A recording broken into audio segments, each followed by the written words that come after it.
क्या गिलेगा। चिराग पासवान जी अपनी पार्टी के राष्ट्रीय अध्यक्ष हैं। ऐसा नहीं होता है कि अकेले हम ही हैं, हम ही राजा रहे तो क्या दिक्कत है। अरे मुंह मियाँ मिट्ठू तो चलता है ना भाई, दोहा है, पुराना दोहा है। अब उनके पार्टी के कार्यकर्ता उनके राजनीतिक समझ के बारे में अगर प्रश्न चिन्ह खड़ा कर रहे हैं तो ये उनका मामला है ना, उनके कार्यकर्ता रहे हैं ना। अगर उनकी इच्छा, उन्होंने यह समझ लिया कि लोजपा अपनी भूमिका नहीं सही तय कर पा रहा है, दोस्त और दुश्मन को नहीं तय कर पा रहा है, तो स्वाभाविक है भाई, राजनीति में पंथ निरपेक्ष नहीं कोई होता है। हमारी पार्टी की स्पष्ट समझ है कि किसानों से संवाद होना चाहिए, संवाद करके रास्ता निकालना चाहिए। अब उसका प्रक्रियात्मक आधार क्या होगा, 1.5 वर्ष का होगा, ये का होगा, लेकिन मूल तौर पर हमारी पार्टी ने कृषि जो सुधार के बिल है उसका समर्थन किया है। इस बात के साथ पार्लियामेंट में हमारी पार्टी ने यह साफ तौर पर कहा है कि किसानों से संवाद होना चाहिए, डेडलॉक टूटना चाहिए। नमस्कार, आप देख रहे हैं डी न्यूज़ और मैं हूं अभिषेक मिश्रा। पश्चिम बंगाल विधानसभा चुनाव को लेकर पश्चिम बंगाल की सियासत में जितनी गहमागहमी है उतनी ही गहमागहमी बिहार की सियासत में भी रही है। बिहार के तकरीबन तमाम राजनीतिक दल पश्चिम बंगाल के चुनावी रण में और बीजेपी और तृणमूल कांग्रेस के बीच सीधी लड़ाई तो मानी ही जा रही है। तो इस वक्त हमारे साथ बिहार से जुड़े सवालों पर और पश्चिम बंगाल चुनाव को लेकर बातचीत करने के लिए बिहार सरकार के पूर्व मंत्री जेडीयू के बड़े नेता नीरज कुमार सर हैं और उनसे हम समझने की कोशिश करेंगे पश्चिम बंगाल चुनाव को भी और बिहार की सियासत को भी। पश्चिम बंगाल चुनाव को लेकर जेडीयू की तैयारी पहले से रही है सर, और मेरी जानकारी थोड़ी कम है कितनी सीटों पर जेडीयू चुनाव लड़ने जा रही है, लेकिन तैयारी रही है और बिहार में संगठन को मजबूत करने को लेकर भी उतनी ही तैयारी और पश्चिम बंगाल के चुनावी रण में उतरने की भी उतनी तैयारी। तो पश्चिम बंगाल को लेकर क्या तैयारी है? देखिए, हमारी पार्टी जनता दल यू के राष्ट्रीय नेतृत्व को यह अधिकार प्राप्त है कि संगठन विस्तार के लिए हम कितनी सीटों पर लड़ेंगे। जी, न सरकार बनाने का हमने दावा किया है, न सरकार ने अपनी भूमिका तय की है। तो पार्टी जो अपने संख्या बल के हिसाब से तय करेगी, लेकिन इतना तय है कि जनता दल यू चुनाव लड़ेगी। लगातार 2-3 दिनों से एक चर्चा है, बड़ा शोर है बिहार में बिहार सरकार के मंत्री मुकेश सहनी वाले मामले को लेकर, और नेता प्रतिपक्ष तेजस्वी यादव ने कई तस्वीरें पोस्ट की और सीएम नीतीश कुमार से इस्तीफा मांग रहे हैं। देखिए, इस संबंध में मुकेश सहनी जी ने मंतव्य देकर के अपनी गलती को सार्वजनिक रूप से स्वीकार किया है। इस बात को समझना चाहिए कि जो कार्यपालिका की और विधायिका की नियमावली, अगर उसका उल्लंघन हुआ, जिसको प्रथम दृष्टया कोई भी व्यक्ति अमान्य नहीं कर सकता है, और माननीय मंत्री जी ने साफ तौर पर कहा कि ये गलती हुई, क्षमा। ये देश क्षमा का है ना, ये देश गांधी की परंपरा का है ना। इसके बाद क्या बच जाता है? कोई राजनीति का निहितार्थ तो नहीं बचता है। जब कोई व्यक्ति सार्वजनिक रूप से अपने भाई की उपस्थिति के बारे में गलती को कबूल कर ले, सार्वजनिक जीवन लोकलाज से चलता है। यह भी एक लोकतंत्र की बड़ी ताकत होती है। क्षमा मीडिया के सामने सार्वजनिक रूप से मांग लिया, उसके बाद कोई सियासत कर रहे तो उनका नजरिया हो सकता है। बिहार में क्या प्रतिशोध की सियासत भी चल रही है सर? लगातार लोक जनशक्ति पार्टी के नेता और कई नेता, दावा तो है कि सैकड़ों नेता बीजेपी में शामिल हो रहे हैं, जेडीयू में शामिल हो रहे हैं, तो चिराग पासवान से बदला लिया जा रहा है। ना, बदला क्या गिलेगा। चिराग पासवान जी अपनी पार्टी के राष्ट्रीय अध्यक्ष हैं। ऐसा नहीं होता है कि अकेले हम ही हैं, हम ही राजा रहे तो क्या दिक्कत है। अरे मुंह मियाँ मिट्ठू तो चलता है ना भाई, दोहा है, पुराना दोहा है।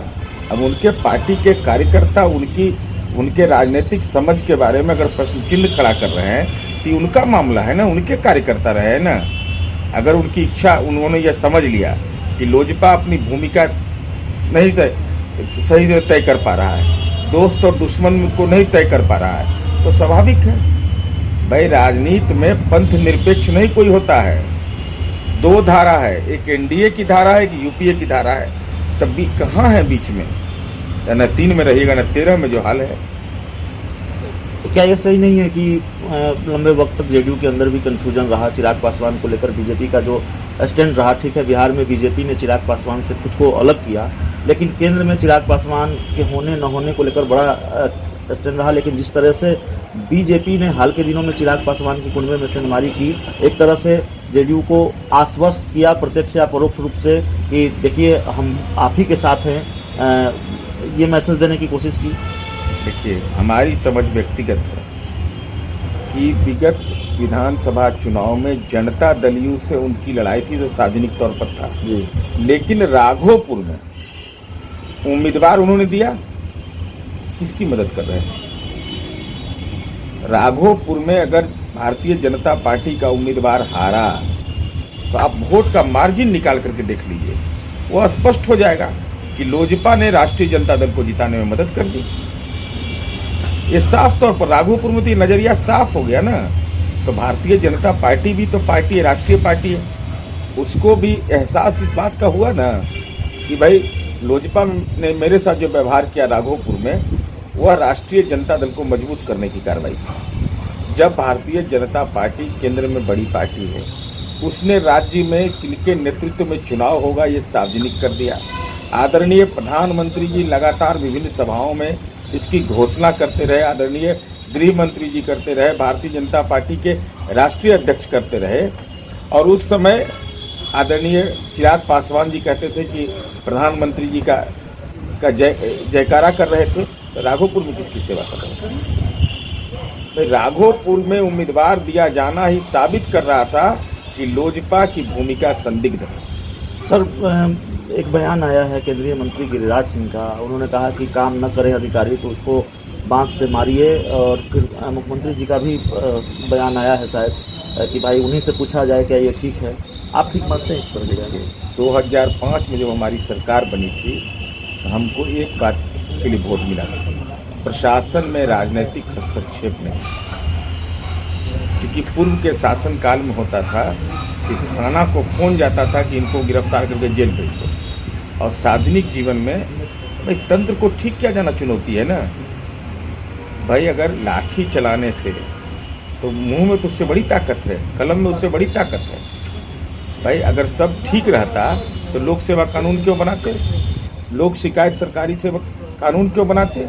सरकारी काम में बाधा का मुकदमा हो जाता है तो वो कार्यकर्ता तो जेल चला जाएगा।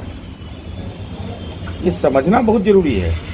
भावनात्मक मामले पर लोगों को उत्तेजित करना अपनी जगह पर हो सकता है, लेकिन जब वो संकट में खड़े होते हैं, जब उनको जेल जाना पड़ता है तो जमानतदार उन्हीं को खोजना पड़ता है, हमको नहीं खोजना पड़ता है। इसलिए हमारी समझ है कि कानून का अनुपालन किया जाना हर व्यक्ति के लिए उतना ही अपेक्षित है जितना हम दिल्ली में रहें, विधायिका में रहें, पार्लियामेंट में रहें, मंत्रिपरिषद में रहें, विपक्ष में रहें या सत्ता में रहें। एक आखिरी सवाल है सर, कृषि कानून को लेकर आपकी पार्टी के बड़े नेता हैं केसी त्यागी सर, उनका बड़ा बयान आया है, और हम ये समझना चाहते हैं क्या ये जेडीयू का ऑफिशियल स्टैंड है। उन्होंने कहा है कि कृषि कानून को सरकार कर रही है कि 1.5 महीने तक हम उसको टाल देते हैं, 1.5 साल तक टाल देते हैं, लेकिन इसको अनिश्चित काल के लिए टाला जाना चाहिए।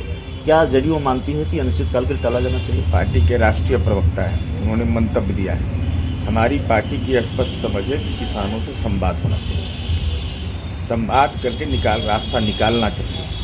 अब उसका प्रक्रियात्मक आधार क्या होगा, 1.5 वर्ष का होगा, ये क्या होगा, लेकिन मूल तौर पर हमारी पार्टी ने कृषि जो सुधार के बिल है उसका समर्थन किया है। इस बात के साथ पार्लियामेंट में हमारी पार्टी ने यह साफ तौर पर कहा है कि किसानों से संवाद होना चाहिए, डेडलॉक टूटना चाहिए।